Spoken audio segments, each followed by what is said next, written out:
ప్రియులారా, మన ప్రభు అయిన యేసుక్రీస్తు నామములో మీకు శుభోదయం. ప్రభు సమీపంగా ఉన్నాడు. అనుదిన ఆత్మీయ ఆహారం, నవంబర్ 27 గురువారం. నేటి మన ధ్యాన లేఖనం సామెతల గ్రంథం 3వ అధ్యాయం 7వ వచనం. నేను జ్ఞానిని గదా అని నీ దృష్టికి నీవు అనుకొనవద్దు.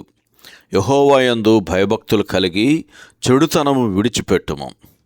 వ్యాఖ్యానాంశం మన సొంత కన్నులు మొదటి భాగం.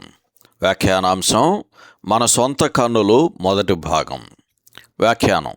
ఈ విజ్ఞాన ప్రపంచంలో పరిశోధకులు సమాచారాన్ని సేకరిస్తారు, విశ్లేషిస్తారు, ఆ తర్వాత దాని గురించి ఖచ్చితమైన నిర్ధారణకు వస్తారు. వారి ఈ పరిశోధనలు మెరుగైన వైద్య చికిత్సకు సహాయపడవచ్చు, బలమైన నిర్మాణ సామగ్రి తయారు చేయటంలో లేదా కొన్ని ప్రయోజనకరమైన ఇతర మార్పులకు దారితీయవచ్చు. ఆత్మ సంబంధమైన విషయాలలో మనం ఆత్మ సంబంధమైన పరిపక్వతకు చేరుకోవాలంటే ఇదే విధమైన ప్రక్రియ ఉంటుంది. మనం వివిధ నియమాలను పరిశీలిస్తాము, సత్యాన్ని జాగ్రత్తగా పరిశీలించి దానిని అనుసరించి మన అడుగులు వేస్తాము. అయితే శాస్త్రవేత్తలకు ఒక ముఖ్యమైన హెచ్చరిక. ప్రభువును వెంబడించే వారికి మరింత ప్రాముఖ్యమైన హెచ్చరిక ఏమంటే, అసంపూర్ణమైన సమాచారం మీద ఎన్నడూ ఆధారపడవద్దు.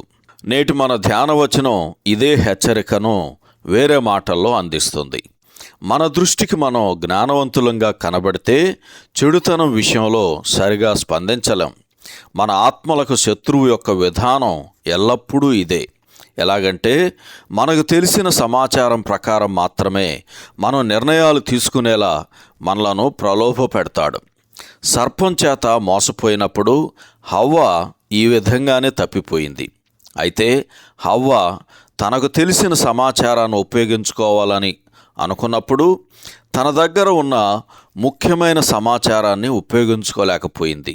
ఎట్లనగా, మంచి చెడ్డల తెలివినిచ్చే చెట్టు ఫలాన్ని తినవద్దని దేవుడిచ్చిన స్పష్టమైన ఆజ్ఞను ఆమె పట్టించుకోలేదు. ఆ వృక్షము ఆహారానికి మంచిదని మాత్రమే హవ్వ నిర్ధారించుకుంది, కానీ దేవుడు మాత్రం దానికి పూర్తి విరుద్ధంగా తినకూడదని సెలవిచ్చాడు. ఆదికాండం 3వ అధ్యాయం 6వ వచనం, 2వ అధ్యాయం 17వ వచనం ఈ సందర్భంలో చదవండి. అలాగైతే దీనికి పరిష్కారం ఏమంటే, యెహోవా యందు భయభక్తులు కలిగి చెడుతనం విడిచిపెట్టుము. మన దృష్టికి మనం జ్ఞానవంతులంగా కనబడితే ప్రభువునందు భయభక్తులు కలిగి ఉండాలనే కారణాన్ని మనం చూడలేము. మనం ప్రభువునందు భయభక్తులు కలిగి ఉండకపోతే అసలు ఏది చెడుతనం అనేదే మనం గుర్తించలేము. సామెతల గ్రంథంలో మన దృష్టి యొక్క ప్రభావం గురించి 5 సార్లు హెచ్చరిక రాయబడింది.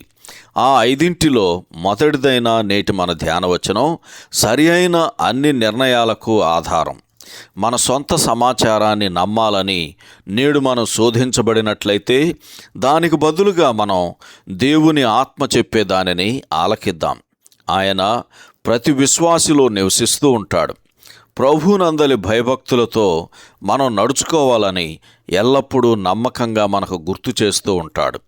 సహోదరుడు స్టీఫెన్ క్యాంబెల్. శుభములతో వందనాలు. ఈ సందేశాలకు సంబంధించి కానీ బైబిల్కు సంబంధించి కానీ మీకేమైనా ప్రశ్నలు ఉంటే ఈ క్రింది నంబరుకు వాట్సాప్ ద్వారా పంపించండి. మీ ఆత్మీయ క్షేమాభివృద్ధి కోసం అనుభవజ్ఞుల ద్వారా జవాబులు అందించబడతాయి.